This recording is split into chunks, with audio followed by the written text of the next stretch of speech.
Hi ಎಲ್ಲರಿಗೂ ನಮಸ್ಕಾರ. Sukanya cooking ಚಾನಲ್ಗೆ ಸ್ವಾಗತ. ನಾನಿವತ್ತು ಮಟನ್ ಬಿರಿಯಾನಿನ ಮನೆಯಲ್ಲೇ ತುಂಬ ಸುಲಭವಾಗಿ ಈಸಿಯಾಗಿ ಹೆಂಗೆ ಮಾಡ್ಕೊಳ್ಳೋದು ಅಂತ ಮಾಡಿ ತೋರಿಸ್ತಾ ಇದ್ದೀನಿ.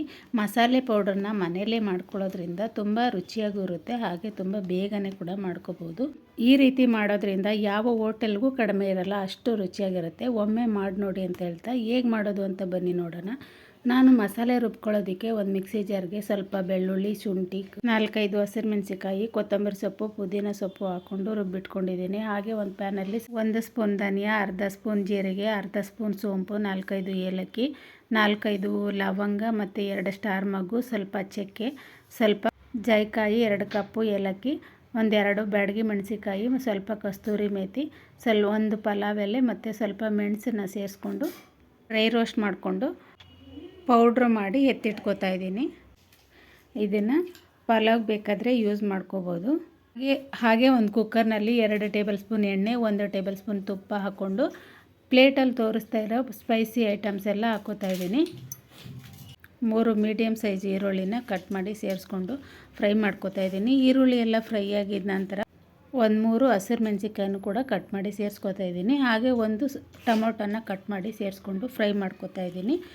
ಟೊಮೊಟೊ, ಈರುಳ್ಳಿ ಎಲ್ಲ ಫ್ರೈ ಆಗಿದ ನಂತರ ರುಬ್ಬಿದಂಥ ಮಸಾಲನ ಸೇರಿಸ್ಕೊಂಡು ಅದನ್ನು ಕೂಡ ಫ್ರೈ ಮಾಡ್ಕೋತಾ ಇದ್ದೀನಿ. ಫ್ರೈ ಆಗಿದ ನಂತರ ಅರ್ಧ ಟೇಬಲ್ ಸ್ಪೂನ್ ಅಷ್ಟು ಅರಿಶಿನ ಸೇರಿಸ್ಕೊಂಡು ಹಾಗೆ 1 ಕಪ್ ಆಗುವಷ್ಟು ಮೊಸರನ್ನ ಸೇರಿಸ್ಕೊಂಡು ಫ್ರೈ ಮಾಡ್ಕೋತಾ ಇದ್ದೀನಿ. ಹಾಗೆಯೇ ಅರ್ಧ ಕೆಜಿಯಷ್ಟು ಮಟನ್ನ ನಾನು ವಾಶ್ ಮಾಡಿ ಇಟ್ಕೊಂಡಿದ್ದೆ, ಅದನ್ನು ಸೇರಿಸ್ಕೊಂಡು ಫ್ರೈ ಮಾಡ್ಕೋತಾ ಇದ್ದೀನಿ.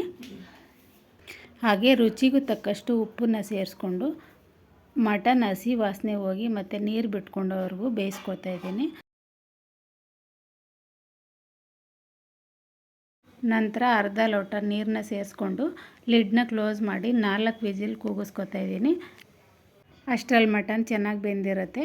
ನಂತರ ನಾನು ನೆನೆಸಿಟ್ಟಿದ್ದ 250 ಗ್ರಾಮ್ ಆಗೋಷ್ಟು ಅಕ್ಕಿನ ಸೇರಿಸ್ಕೊಂಡು ಪುಡಿ ಮಾಡಿಟ್ಕೊಂಡಿರೋ ಪೌಡ್ರನ್ನ ನಾನು 2 ಟೇಬಲ್ ಸ್ಪೂನ್ ಅಷ್ಟು ಸೇರಿಸ್ಕೊತಾ ಇದ್ದೀನಿ. ನಂತರ ಅಕ್ಕಿ ಎಷ್ಟು ತೊಗೊಂಡು ಹೋಗ್ತೀವೋ ಅದ್ರ 2ರಷ್ಟು ನೀರನ್ನ ಸೇರಿಸ್ಕೊಂಡು ಮತ್ತು ಮಟನ್ ಬೇಯಿಸುವಾಗ ಉಪ್ಪು ಹಾಕಿರೋದ್ರಿಂದ ರುಚಿ ನೋಡಿಕೊಂಡು ಸ್ವಲ್ಪ ಉಪ್ಪು ಹಾಕ್ಕೊಂಡು ಅರ್ಧ ನಿಂಬೆ ರಸನ ಸೇರಿಸ್ಕೊಂಡು ಲಿಡ್ನ ಕ್ಲೋಸ್ ಮಾಡಿ ಮತ್ತೆ 1 ವಿಸಿಲ್ ಕೂಗಿಸ್ಕೊತಾ ಇದ್ದೀನಿ.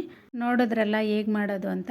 ಸೊ ನೀವು ಯಾವ ರೀತಿ ಮಾಡ್ತೀರಾ ಅಂತ ಕಮೆಂಟ್ ಮಾಡಿ. ಇಷ್ಟ ಆದರೆ ದಯವಿಟ್ಟು ಲೈಕ್ ಮಾಡಿ, ಸಬ್ಸ್ಕ್ರೈಬ್ ಮಾಡ್ಕೊಳ್ಳೋದನ್ನು ಮರಿಬೇಡಿ ಅಂತ ಹೇಳ್ತಾ ವಿಡಿಯೋ ನೋಡಿದ್ದಕ್ಕಾಗಿ ಧನ್ಯವಾದಗಳು. ಬಾಯ್.